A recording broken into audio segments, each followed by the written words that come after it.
Well, good morning, everyone. My name is Robert Copeland, Superintendent of Lower Merion School District. Welcome to Penn Wynne Elementary School. This has certainly been a week of civic engagement in Lower Merion. We had our middle school and high school students expressing their opinion about the issues on school safety yesterday. So it's, I guess the governor heard about it and decided he'd come here and talk about that issue. Or at least that's the way we're going to spin it. And the Auditor General. And the Auditor General, too. So on behalf of our board members who are here, Dr. Gilbert, who's our board president, Dr. Van Lynch, a member of the board, Ms. DeBonaventura, and Lori Ackman, welcome to Lower Merion School District. And Governor, welcome. Thank you very much. Thank you. Thank you. I thank you, and I want to thank you for being such a nice host for both of us today and all of us who really want to weigh in and do something about this issue that I'm going to talk about.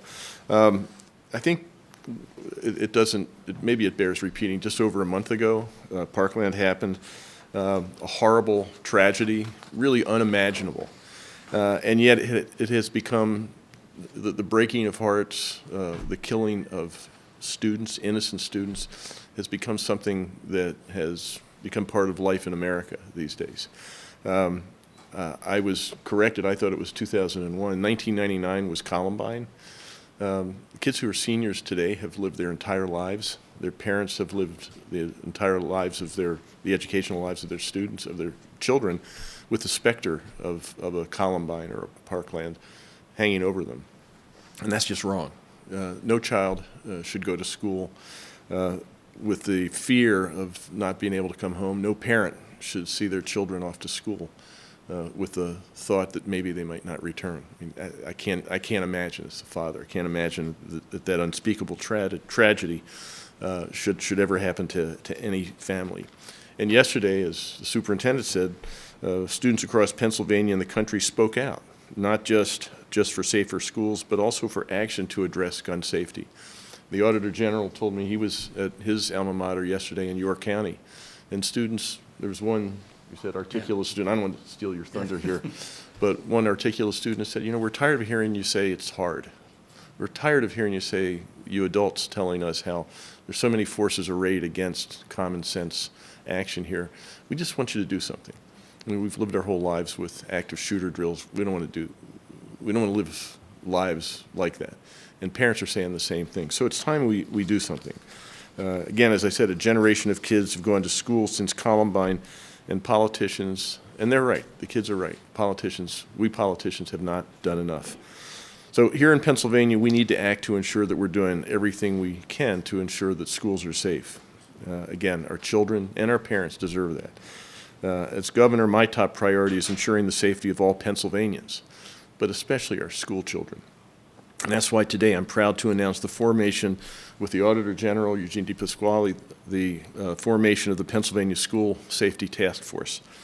This task force will bring together key stakeholders representing parents, teachers, administrators, healthcare experts, law enforcement personnel, community members. They're going to give us recommendations on 3 key areas of school safety. This is their charge. How we can address the healthcare needs of students who need help. That's first. Second, how can we improve school safety in school buildings? And third, how can we improve teachers and staff responses should a violent incident happen? Auditor General Eugene DePasquale and I will serve as co-chairs of the task force. Joining us as vice chairs will be Pennsylvania Commission on Crime and Delinquency Chairman Charles Ramsey, who before that was Commissioner of Police in Philadelphia, Executive Director of the Pennsylvania Association of School Administrators, Mark DeRocco, the immediate past president of the Pennsylvania Association of School Nurses and Practitioners, Judy Morganton, and president of the Pennsylvania Parent Teacher Association, Benita Allen. Those 4 will serve as our vice chairs, and these folks will bring a broad variety of experience in education, in public safety, and in healthcare. We're all going to benefit greatly from their leadership on this important issue. What we're going to do is, and we're still working out all the details, but the task force will convene 6 regional meetings across Pennsylvania this spring to hear directly from parents, from teachers, students, community members about what their specific needs are. Again, the key here is we need to listen. We don't want to say, here's what you ought to do. We need to listen to teachers. We need to listen to law enforcement officials. We need to listen to parents. We need to listen to the students. And that's what this task force is about. How can we as a Commonwealth help improve the safety of our children in our schools? The task force will also include input from school administrators, health and human service professionals, public safety officials, and education community members so that we can best align our strategies to have the greatest possible impact.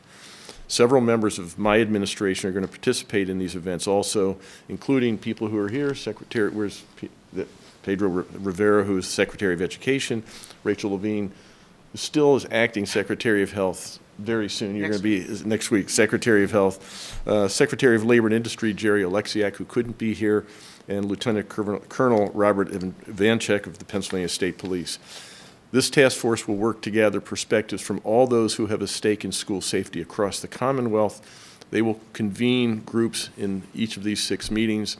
We have also set up a website that is up, I think, today, that asks everybody in Pennsylvania, you have an idea, you have a thought, you have a concern, express it directly to this website. So every citizen in Pennsylvania is actually part of this effort. This is something that we hope will lead to and expect to lead to a report sometime in midsummer. Again, we're still working out the details as to how long this process will last, but sometime in midsummer we want to have a report and then really do what the kids are telling us we ought to do, something. Let's figure out what we can do as a Commonwealth to deal with this issue.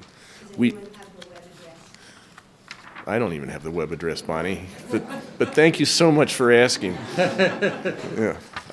But we want to hear again directly from those involved, and I just want to thank the co-chairs, and I want to thank Auditor General DePasquale for actually working together to make sure that we are doing something in Pennsylvania, not just saying let's put it off for another couple of years until something else, some other tragedy happens. Let's do something. And so this is the first step to figure out what we ought to do, and it starts with listening. And so I look forward to the task force's work, and I look forward to pushing to implement the recommendations, whatever they are, to improve the safety and security of our schools.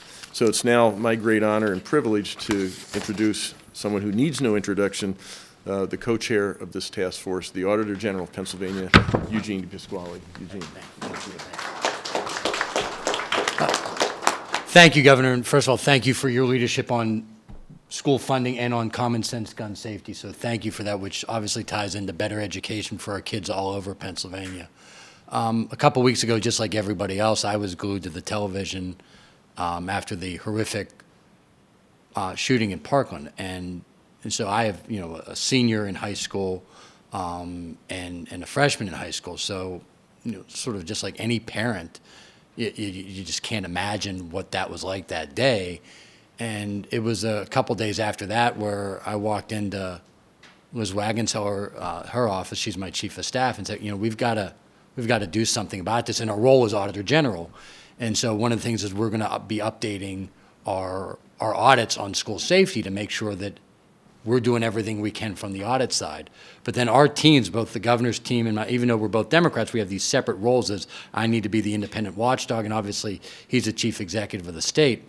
But our teams decided that, and obviously with our support, that just the audit side wasn't enough, that we needed to go on a listening tour across Pennsylvania with both of our roles as both governor and auditor general to come up with real solutions on what can be done now to fix this, because both of us, just as parents, let alone as public officials, are just tired of these mass shootings in schools. It's simply unacceptable. And so I was honored when the governor asked if I was willing to do it. Of course, the answer was yes. We do have a lot of hard work in front of us in the next couple months to get this done in time so that we can try to get something done in this budget year and obviously move beyond that for things that may take some other legislation. But I was at my high school yesterday where I went. There was two things that really stood out. One was they took me on a tour of the school, and I remembered when I went there, and when you haven't been in the building for a while, all of the different safety precautions that have been added for all the right reasons. And there was a part of me that was admittedly a bit sad about that. Because I remember we used to be able to go in and out of every door, and there was sort of a fun atmosphere to that. For all the appropriate safety reasons, that doesn't exist anymore. And it hit me, along with the governor saying that Columbine being in '99, that seniors today have lived with this their whole life, that's the new norm. It's unfortunate, but it is true. But we have to accept that that's part of it, but also we have the power to change the future. And that's part of what this task force is about, because in meeting with some of the students afterwards, and for a host of reasons, I don't want to give their names, but there was a couple of things they recognized. Number one was I had 4 students that I was talking to, and they had clearly different political philosophies, but they all recognized, young students recognized, teenagers. Sometimes we make fun of millennials, but they were clearly engaged, not just on this, but on so many other issues. They got it, that this is complicated, that there are a lot of different things that have to be considered. It's not just about guns or just about mental health, and not to just say those are 2 minor issues. But they got it, that this is, even though they had pretty strong views on guns, but they understood there was a lot of things that had to go into to make our schools safer so that these type of shootings or any type of violence in school doesn't happen again. And so one of the things that, the governor and I talked about is one of our, even though, again, as we're both Democrats, everyone's going to have to get out of their ideological box to some degree if we're going to solve this. So we have a lot of work ahead of us. I know Representative Tim Briggs is here. Thank you, Tim, for being here, because I know at the end of the day, whatever recommendations, we're going to have to work with the General Assembly to at least get part of that done. But the final thing I want to say, and the governor talked about it a little bit before, and I'm not upset. You stole a little bit of the thunder, but not much, not much. One young man, he was, again, incredibly articulate. But he was exasperated. It was just the principal, 4 students, me, door closed, no cameras, wasn't putting on a show for anybody, said, we are tired of nothing getting done. They're right. So this is the teenagers of the United States get it. And I was proud of all the students that participated in the peaceful way that they went about protesting yesterday. I know some of them ended up getting detention. Sometimes there's a consequence for action, but they stood up. And they're not going to let us forget that we have to do something, but it's up to the collective we in public office to do something, and the time is a ticking. So thank you again for the governor for asking me to be a part of this task force. More than happy to help lead it with you, and we're going to have this done, I think, in late spring, because, again, every single day that goes by is another single day that something could happen. So again, thank you very much, and look forward to working with you on this. Thank you. Okay, thank you.